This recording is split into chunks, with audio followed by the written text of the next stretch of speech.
Oggi incontriamo John Gerzema, CEO Worldwide di BAV. Beh, interessante perché si sa, le ricerche sono al centro delle nuove strategie, però volevamo sapere come è cambiato il modo di interpretarle e di intenderle alla luce poi di un mondo della comunicazione ma anche dell'intero business che si è veramente rivoluzionato. Absolutely. So the world has completely changed in business, and a large part of that is being driven by data.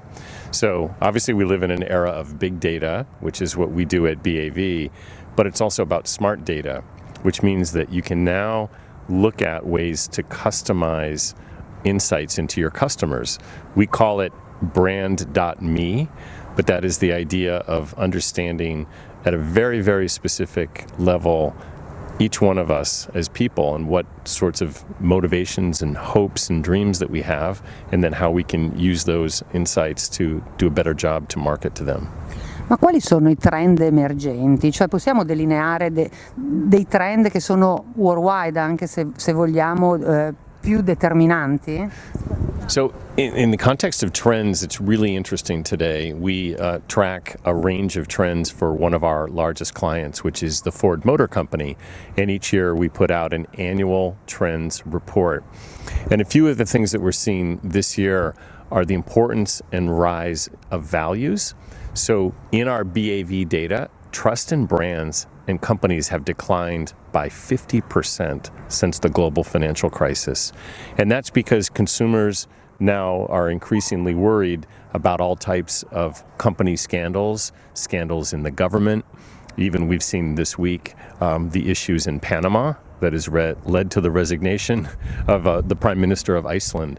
These things have an impact on company reputation and brand reputation. So consumers are protecting themselves by connecting with brands that they believe have integrity and that can be trusted. So this used to be just corporate social responsibility. Now it's a key way to market your brand. Patagonia is a great example.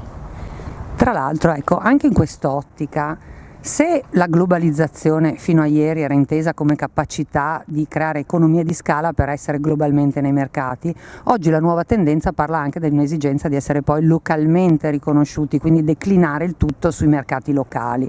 Per voi della ricerca è sempre più difficile. Yeah, I think this is a really interesting time, and it's a great opportunity for Italy and its amazing brands, because the world is increasingly highly fragmented, and it's a world that we talk about being more bespoke. People now have access to artisanal brands that are focused on craftsmanship, whether they're beers or whether they're shoes. And so with the rise of that trend, and obviously the internet and social media and Instagram, there's incredible opportunity to take and export these ideas out into the marketplace. So you don't necessarily need to be a big brand with a big media budget and a lot of scale. You can be a very small, nimble competitor that can go out into the marketplace and do really well.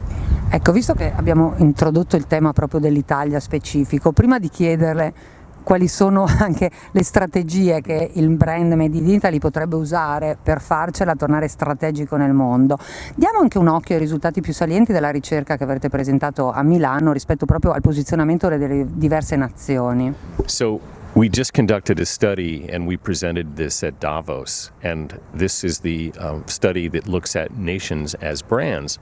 And one of the interesting things we see with Brand Italy is that it is a brand that performs very strong on the national stage, international stage. Italy, in fact, is ranked in the top 20 of all countries that we surveyed. But what's very interesting is I think you have huge opportunity to focus on culture.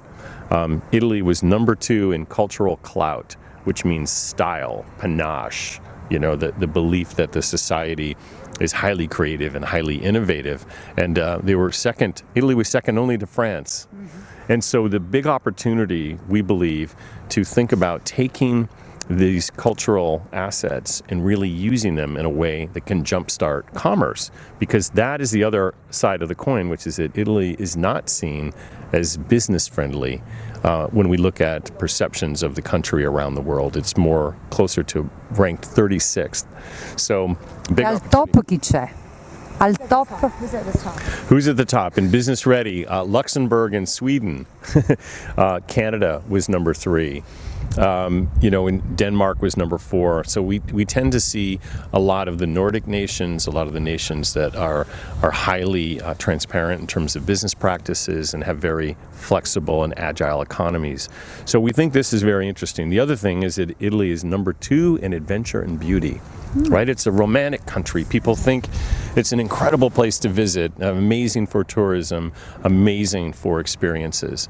And so, how do we take that and apply that to a business context? Because today it's less about objects and more about experiences.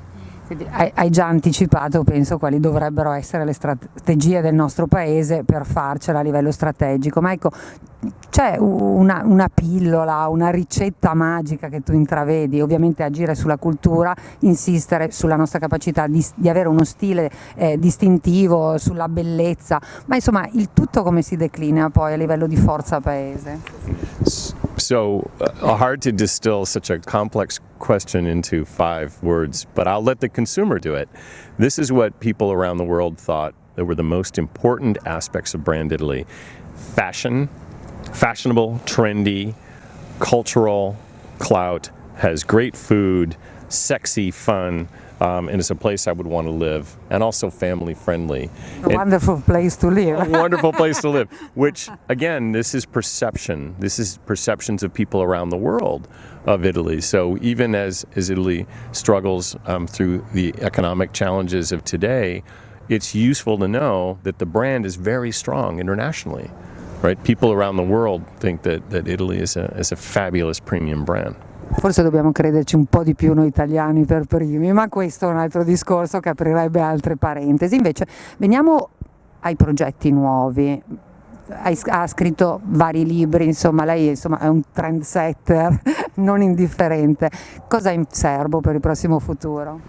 Well, it's really exciting. So we just finished a new book called Best Countries that I'll give to you. This on this stick. Thank you very much. It's Grazie. published by U.S. News and World Report, which ranks colleges around the world. And we did this project and presented this at Davos with our BAV data and with Young and Rubicam and WPP Group. And it was very exciting for us. And so now we are launching a new survey called Best Cities. So we're going to look at the power of international cities all over the world. And we think that will be an exciting project that we're going to be taking forth this summer. Ringraziando allora per questa chiacchierata e augurandoci che la prossima volta che ci vedremo, insomma, l'Italia saprà sfruttare quanto emerge dalla vostra ricerca. Buon proseguimento e buon soggiorno italiano. Arrivederci. Arrivederci. Doma Medici.